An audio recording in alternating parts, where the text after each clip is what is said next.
when Mr. Kanu, with due respect, started building his idea, right from the time that he started outside with the radio station, with what they are, we feel, I don't want to succumb to the idea that they says in Igbo land there is no king. There are leaders. They should have come together. What they did of that proscription, they should have come together to a round table and really tame, if I may use Kanu, who is in our age bracket. Because people that are 70, 80, they say they have seen the war, they have seen the civil war, and everything. We keep on, the media, even your own media yesterday, played the record of Oju making zip, you know, saying we shouldn't go to war. We shouldn't be even, drumming a war of war, drum of war. So all these elders are there. They should have allowed these people, my age mate and my junior brother that are chanting all this that they don't know, they are very ignorant. They should have called them together. It wouldn't have reached to this state. That is one. The Nigerian state too, there are so many processes they could have put in place. Just like somebody remains skeptic, if you take the issue of the Boko Haram, the kind of engagement, sometimes the use of arm, not applying the right thing in the right place, gave birth to, you remember the killing of Muhammad Yusuf, their leader, which made them to become vulnerable. So the same is IPOB, in as much as they are not carrying arm. But if care is not taken, they may resort to. So you see, there are a stitch in time steps, and there are steps that one has to be taken that I believe right 1 year, 2 years back, we could have taken this step and we could have nipped it in the bud. So now that that wasn't done, that definitely wasn't done, and we saw eventually that things escalated. Nnamdi Kanu was picked up, who was being prosecuted by Nigerian authorities. We also saw how there was a lot of, debate as to whether or not agitation for his release, as it were, and it was only recently that he was released, on very stiff bail conditions. And we also saw eventually how things proceeded from there. How do you think the Nigerian state could have managed better, some of the fallouts of the feelings of marginalization, especially from many people or many citizens of the Southeast? You see, there are so many questions that you ask now, or rather, that question has so many answers, 1,001. But to start with, how do we tame the outcome of the situation now? Number one, you see, initially, Kanu felt what he is doing is right, and he received not from the so-called elders. You can remember, even in his bail condition, I think our Deputy Senate President was there. He even partook in processing because people felt that Kanu shouldn't have been treated the way he has been treated. But after doing that, they themselves realized what Kanu did. You see, Senate President was in that meeting of the proscription of the group. They have taken the right step. It's not yet, better late than never. They have now taken step to tame it. Now, the military, thank God we had them this morning. Like you said, is this defense staff or chief of defense staff?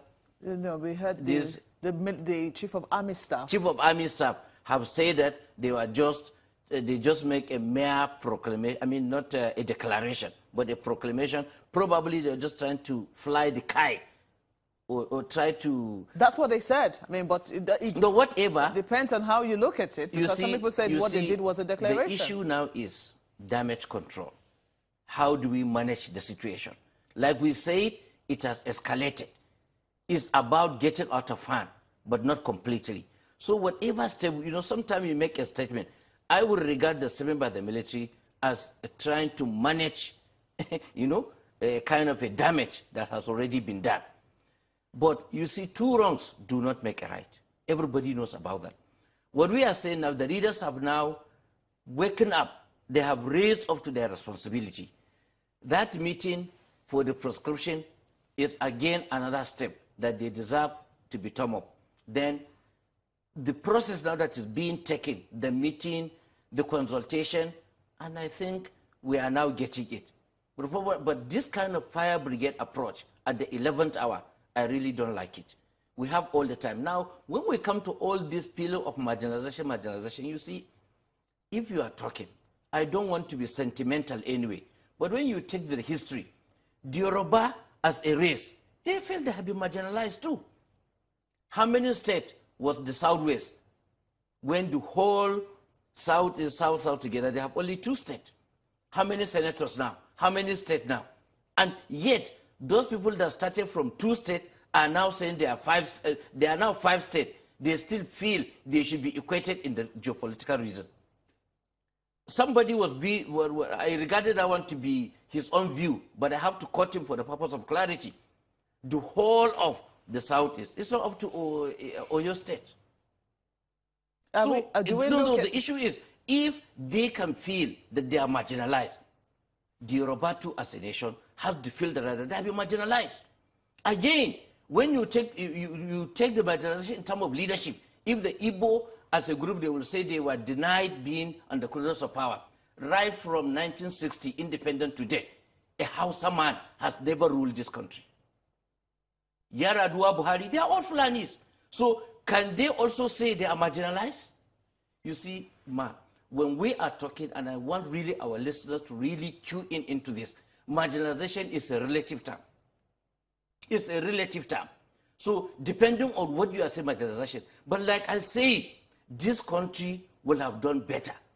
There is nothing wrong with our laws but implementation. Once we can actually give due and absolute regard to the processes we laid down upon ourselves by our founding fathers, today this country can thrive. And I still insist, the level of government, when I say level, I mean the local government, if we can really have a kind of this devolution of power, it has passed the National Assembly, and I keep on emphasizing, the state should not pick it up. The citizens should now bet on the state, because if the state overrides,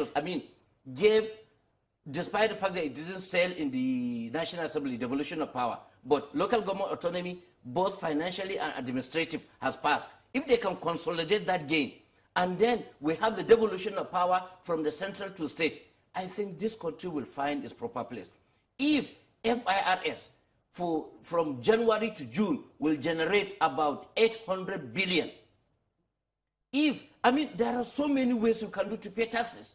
So this restructuring should be, first we restructure our mind, then we restructure our thinking regarding the laws of this, and then there are certain Honorable, things. I'm going to ask you to hold your thoughts for us. Yes. When we come back, we will talk more about, what precisely we should be restructuring, because from what your party has found out in its moves right now to try and gather some consensus, they seem to be talking about fiscal federalism. In just a moment, please stay with us.